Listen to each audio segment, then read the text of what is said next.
अब बकाया जो इनका पैसा अमाउंट बचा हुआ है उसे मांगने के तरीके के उपरांत ये क्या करते हैं, एक टेप लेते हैं, सफ़ेद टेप जो डॉक्टरी लाइन में चलता है, उस टेप को लेते हैं। दुकानदार के ना उपस्थिति में होने के पीछे आइए लोग आते हैं, दुकान बंद होती है रात को, रात में अंधेरे में आते हैं, ताला पे टेप लगाते हैं उस पर और मार्कर से लिख देते हैं नगर निगम। इसकी हमने एक बार इनसे हमने कही मैंने कि भैया ये क्या तरीका आप लोगों का, तो बोले साहब हमें ऊपर से आदेश है। ऊपर से आदेश हैं तो फिर किनके हैं आप उन्हें हमें बताइए। अभी तक जब तक दुकान लिया हमसे हमारे पास निगम का कोई बंदा नहीं आया, ना पैसे के लिए किसी चीज़ के लिए। ये किस बात की सील लगाते हैं, क्या क्या ये पैसे लेने के लिए कहते हैं, जो बकाया अमाउंट है उसे जमा करो ना तो तुम्हारी दुकान सील रहेगी। फिर अगर कोई दुकानदार किसी की दुकान पर सील लगा देते हैं, किसी के ताला ना मिले तो ग्राइंडर से ताला काट देते हैं उसका।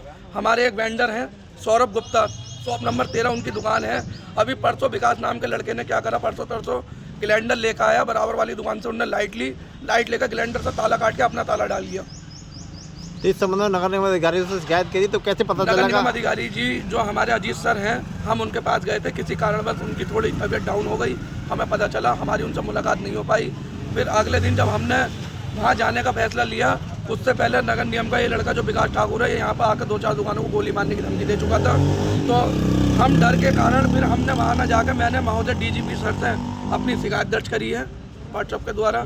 आज हम लोग थाने में जाने के उसमें हैं और फिर हम नगर निगम में जाएंगे। और हमारा सरकार से सिर्फ यही कहना है, इसकी पूरी तरीके से जांच कराई जाए, जो पैसा हम दे रहे हैं उसका हमें पक्का प्रूफ मिला। आपसे सील लगाना, सील खोलने का जो भी कुछ कभी कोई नोटिस, कोई भी सील का कोई इन्होंने नोटिस नहीं दिया, जब मर्जी आए सील लगाए लगा देते हैं। उसके बावजूद जैसे कोई दुकानदार कहता मेरी खुद की दुकान की सील, मैं बोला भैया मुझे 2-4 दिन का टाइम दो, मैं माल बना के लाया हूँ, मेरा खाना सब खराब हो जाएगा। तो मुझसे बोला 2000 रुपये दे दो, मैं 1 आध दिन का टाइम तो मैं अपनी तरफ से दे दूंगा। ये लड़का विकास ठाकुर ने खुद ये बात मुझसे कही थी। तो आपको कोई रसीद दी जाती है पैसा? हमें अभी तक शुरू से लेकर एंड तक कोई बिल नहीं मिला, कोई रसीद नहीं मिली है, कुछ नहीं मिला। ये क्या कहना है आपको, क्या कुछ? मेरी दुकान शॉप नंबर 75 है, चटोरी गली में। नाम क्या है आपका? मेरा अंकित कश्यप, नीरज के नाम से दुकान है। तो ये दुकान मैंने ली थी, काफ़ी दिन हो गए, 15-16 महीने हो गए। सारे पैसे चले गए, 9.5 लाख रुपए की दुकान दी इन्होंने हमें, सारे पैसे चले गए। उसके बाद में सही काम चल रहा था, अब इन्होंने सील लगा दी 1 हफ्ते पहले। अब 1 हफ्ते पहले सील लगा दी। उसके बाद में मैंने पूछा, मैंने भैया ये क्या है? शिवम, मैंने कहा शिवम सैनी को फ़ोन, शिवम भाई को है। तो बोले ऐसा है, मेंटेनेंस चार्ज जमा करो 15 महीने का। तो मैंने कहा आपने हमसे पहले क्यों नहीं बताया? बीच में 80,000 रुपये मांग रहे हैं। तो मैंने कहा चलो हमें टाइम दो, हम कुछ इंतजाम करते हैं। उसके बाद में अभी परसों फिर सील लगा दी। तो मैंने उनसे बोला, मैंने भैया ये क्या तरीका हो रहा है आपका, बार बार सील लगा रहे हो, हमारा माल ख़राब हो रहा है। बोले नहीं भैया क्या नाम है, 5310 रुपये मेंटेनेंस चार्ज देना पड़ेगा। अब किस चीज़ का मेंटेनेंस चार्ज दूँ? कोई पानी की सुविधा नहीं, कुछ भी नहीं है उसमें। बताइए आप इतना जुर्म कर रहे हैं। और इस स्थिति में आप लोग क्या करना चाह रहे हैं? हम लोग ये चाह रहे हैं, एक तो इन्होंने हमसे नकद लिए हैं पैसे, मैं DD बनवाने गया था, इन्होंने ये बैंक पहुंच गए, बोले हमें DD मत बनाओ, हमें नकद दे दो। 5 लाख एक लिए इन्होंने और बाकी पैसे टुकड़ों में लिए अलग अलग, 3 लाख एक, 2 लाख एक, कुल मिलाकर 9.5 लाख रुपये ले लिए इन्होंने हमसे।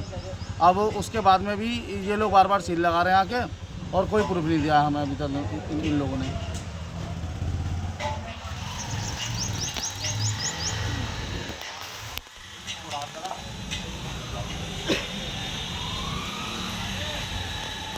अब इस संबंध में क्या आप नगर निगम अधिकारी से मिलने गए, क्या शिकायत रखेंगे? अभी मैं तो नहीं गया हूँ, मैं तो आज ही आया हूँ। ये लोग कल गए थे सब जने। तो आपको क्या लगता है ये सब फर्जीवाड़ा हो रहा है क्या? फर्जीवाड़ा है, काय का मेंटेनेंस चार्ज बिल्कुल या तो ये पैसे फर्जी वाला बाड़ा है, ये बिल्कुल जिंदा गुंडा राज सरकार। हमारे इतनी सक्षम सरकार होने के बाद, भाजपा सरकार होने के बावजूद हमारे साथ ये पीड़ा हो रही है।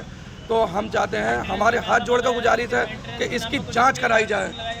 माननीय श्री नरेंद्र मोदी जो हमारे प्रधानमंत्री हैं, माननीय मुख्यमंत्री जो हमारे बाबा आदित्य योगीनाथ जी हैं, मेरी आपसे हाथ जोड़ कर गुजारिश है, इसकी जांच बिल्कुल जरूर कराएं। एक बार जरूर पता करेंगे कि आपकी सरकार में ये हो क्या गया।